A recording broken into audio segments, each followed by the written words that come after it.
வணக்கம் அக்கா. இன்றைக்கி நம்ம பார்க்கக்கூடிய hot news and trending news என்னென்னு பார்த்தீங்கன்னா, அப்பு கடைக்கு சமீப நாட்களுக்கு முன்பு சீல் வச்சுருந்தாங்க. இந்த அப்பு கடையுடைய பிரியாணி சுகாதாரமற்ற முறையில் தயார் பண்ணுறாங்க அப்படின்னு சொல்லி தான் உணவு பாதுகாப்புத்துறையில் ரைட் போய் இந்த கடைக்கு சீல் வச்சாங்க. எந்த பக்கம் யூடியூப் ஆகட்டும், இன்ஸ்டாகிராம் ஆகட்டும், ட்விட்டர் ஆகட்டும் திரும்பினாலும் பார்த்திங்கன்னா உங்களுக்கு இந்த அப்பு கடை பிரியாணி பற்றியே தான் பேச்சாக இருக்குது. சரி, ஒரு யூடியூபராக இருந்து இன்றைக்கி பல கடையை ஒரு பிரான்ச் ஓப்பன் பண்ணி அதுக்கு எல்லாத்துக்கும் பார்த்திங்கன்னா குறைந்த கட்டணத்தில் அவர் மக்களுக்கு பிரியாணி தர்றது தவறா அப்படின்னு பார்த்திங்கன்னா அது தவறு கிடையாதுங்க. ஆனால் குறைந்த விலையில் தரங்கிற பெயரில் சுகாதாரமற்று தராரு அப்படின்னா அது தவறு தான். அதுக்கு உணவு பாதுகாப்புத்துறையை நம்ம கட்டாயம் ஒரு பாராட்டு தெரிவித்தாலும். இது எதற்காக அப்படின்னா, எத்தனையோ நியூஸ்கள் ஊடகங்களில் நீங்கள் கேள்விப்பட்டிருப்பீங்க. ஒரு கூல்ட்ரிங்க்ஸ் எக்ஸ்ப்ரே ஆகி அதை சாப்பிட்டு ஒரு குழந்தை இறந்துட்டாங்க அப்படின்னு சொல்லி. அதுலேயும் குறிப்பாக பார்த்திங்கன்னா இந்த ஃபாஸ்ட் ஃபுட் ஐட்டம் உணவுகள் நைட் டைமில் சாப்பிட்டு எத்தனை பேர் இறந்த செய்திகளும் கேள்விப்பட்டிருக்குங்க. சமீப காலத்தில் புரோட்டா சாப்பிட்டுலாம் மாரடைப்பு இறந்தவங்களும் இருக்கிறாங்க. அதாவது விக்கிட்டு செத்தாங்களா அல்லது மாரடைப்பு வந்துச்சா என்ன ஏதுன்னு தெரியாமல் புரோட்டா வாயில் வச்சுக்கிட்டு இருக்கவே மறுகையாகி இருக்கிறாங்க. இதெல்லாம் காலையில் வெளியே நியூஸில் வரும்போது நமக்கே தெரிய வந்துச்சு. இதில் ஒரு பக்கம் வடக்கன்கள் தொல்லை வேறு.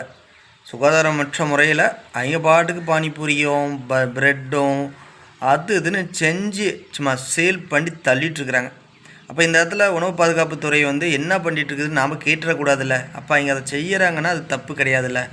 என்னென்னா பெரிய பெரிய ஹோட்டல்ஸில் ஒரு சில ஹோட்டலும் பார்த்திங்கன்னா இதுமாரி சுகாதாரமற்ற முறையில் தான் சமைக்கிறாங்க. அங்கெல்லாம் விட்டுறாங்க. இதுமாரி ஒரு யூடியூபராக ஒரு ஏழையாக ஒரு சாமானிய மனிதர் ஒரு ஃபுட்டில் ஒரு சேவையாக பண்ணுறாங்க, இந்த இடத்துல டிஸ்டர்ப் பண்ணுறாங்கங்கிற மாதிரி தான் நம்மளுடைய பாயிண்ட் ஆஃபில் தெரியும்.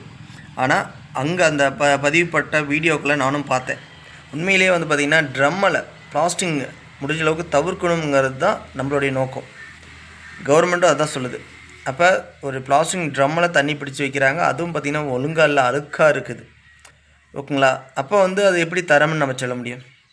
அதை தாண்டி எவ்வளோ ஹோட்டல்ஸ்க்கு அது செய்யணும் பிடிக்கணும்னா அங்கே உள்ள ஊழியர்களுக்கு சுகாதார முறையில் பேணி காக்கணும். ஆனால் தலைக்கு எந்த ஒரு க்ளவுஸும் போடல. வெளியே மீடியா வந்த பின்னாடி தான் க்ளவுஸ் மாட்டுறாங்க. அதுலேயே ஒரு வீடியோ பதிவே இருக்குது. ஓகேங்களா? அது இல்லாமல் அவங்களுக்கு கரெக்டான ஒரு யூனிஃபார்ம் கொடுக்கணும். இல்லைன்னா இங்கே வேர்வை அதில் படும். அது ஹாட்டு அந்த அடுப்பில் நின்று ஃபுல்லாக மேக் பண்ணும் போது ஃபுட்டை அப்போ எங்களோட வேர்வை அதில் படலாம்ல. அதேமாரி ஒரு இடத்துல செஞ்சு அங்கேயே டெலிவரி பண்ணால் அதோடைய ஒரு குவாலிட்டி அதோடைய தன்மை இதெல்லாம் புரிஞ்சிக்கலாம்.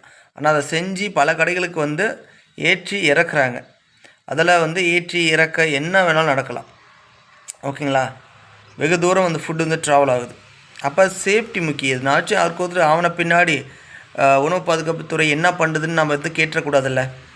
ஆனால் இந்த அப்பு கடை பிரியாணிக்கு அவர் மீடியாவை நல்லாவே பயன்படுத்துகிறாரு. பார்த்திங்கன்னா எவ்வளோ பேர் அவருக்கு ஆதரவு தெரிவிச்சிட்டாங்க. நானுமே கூட ஆதரவு தெரிவிப்பேன். கட்டாயம் ஒரு லோ காஸ்ட்டில் ஒரு யூடியூபராக இன்றைக்கி ஒரு சர்வீஸாக பண்ணுறாரு அப்படின்னா அவருக்கு நம்ம நிச்சயம் எதிர்ப்பு தெரிவிக்க மாட்டாங்க, ஆதரவு தான் தெரிவிப்பேங்க. ஏன்னா அன்னதானம் அப்படிங்கிறது குறைந்த கட்டணத்தில் கொடுத்தாலுமே அதுவும் தானம் தான். இன்றைக்கி எத்தனையோ ஹோட்டல்ஸ் எவ்வளோ விலைகள் வச்சு விற்பனை பண்ணியிருக்கிறாங்க. பிரியாணி அப்படிங்கிறது எட்டாத ஒரு கனியாக இருந்துச்சு ஒரு காலகட்டத்தில். ஆனால் இன்றைக்கெல்லாம் யார் வேணாலும் சாப்பிட்லாம். ஐயா 3 நேரமாக பிரியாணியே சாப்பிட்டுட்டு இருக்கிறாங்க. அப்போ அது உடலுக்கு கேடு ஏற்படாமல் நன்மையாக இருக்கணும். ஓகேங்களா? அதை நம்ம கருதணுமில்ல. அப்போ அப்பு கடை பிரியாணிக்கு பூட்டு போடப்பட்டது தவறா ரைட்டா? நீங்கள் கமெண்ட் பாக்ஸில் கமெண்ட் பண்ணுங்கள். இதில் அப்பு கடை பிரியாணி சாப்பிட்ருப்பீங்க. டேஸ்ட் எப்படி இருந்துச்சு, குவாலிட்டி பரவாயில்லையா, இல்லை அந்த கிச்சன் சென்டருக்கு நீங்கள் போய் எப்படின்னா பார்த்துருக்குறீங்களா, சுகாதாரமாக தான் இருந்துச்சா அப்படிங்கிறதையும் கமெண்ட் பாக்ஸில் கமெண்ட் பண்ணுங்கள். நான் சொன்னது தப்பாக ரைட்டாங்கிறதையும் கமெண்ட் பாக்ஸில் கமெண்ட் பண்ணுங்கள். ப்ளஸ் இந்த வீடியோக்கு அப்படியே லைக் பண்ணி ஷேர் பண்ணுங்கள். மீண்டும் அடுத்த வீடியோ சந்திப்போம். நன்றி, வணக்கம்.